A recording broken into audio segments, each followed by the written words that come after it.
musqusha anoo ku jira bismillaahi ma dhihi karaa waxay u baahan tahay inaan isweydiino musqusha anoo ku jira maxaad ka wadaa musqusha waa laba dhismaheedii baan ku jiraa iyo dhaxdaan fadhiyaa waan kaga jiraa baa kala laba ah dhaxda haddaad fadhida laa bisin walaa kalaam lama ogola ilaahayna waa u cadhoodaa qofka isagoo xaajo gudanayo bartanka kaga jira hadla oo sheekeeya maqaamkaana maqaamkeedii maaha haddii lagu salaamana calaykum salaam lama dhaho banaanka dila soo istaago asalaamu calaykum lagu dhaho maada musqushi dul fadhiyo kaadida ku dhexda kaga jira calaykum salaam di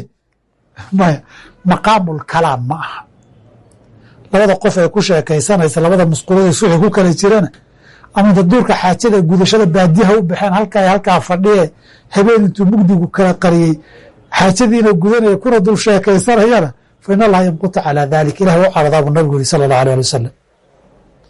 taa lama ogola hadalka maqaamkeediina ma aha haddaad dharkaaga xidhato xaajadiina iska dhaqdo aad weysaysanayso musqul ma ku jirtaa mise kuma jirtid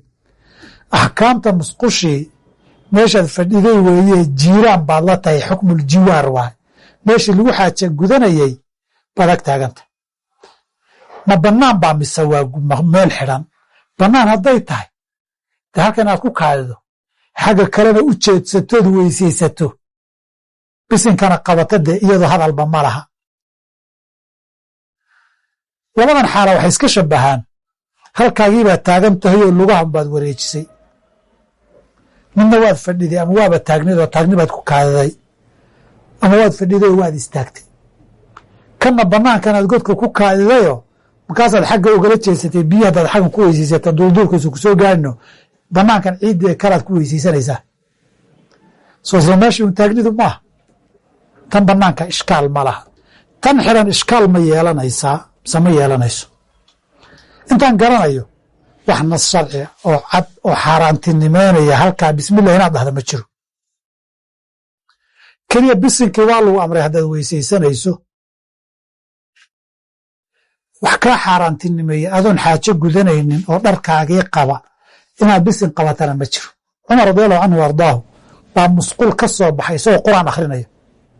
markaasaa ninku yidhi musqul baa ka soo baxaysaa qur'aan akhriyaysa wuxuu yidhi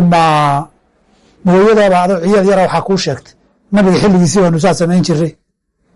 marka waxa wax la diiday waa markaad xaajada kor fadhido haddiiba meesha dhexdeeda aad ku weysaysan oo qayb qabays leedahay qayb weyse leedahayna qaybtaa waa qabays qaybtan kor fadhigana waa musqul wax dhibaato ah ma laha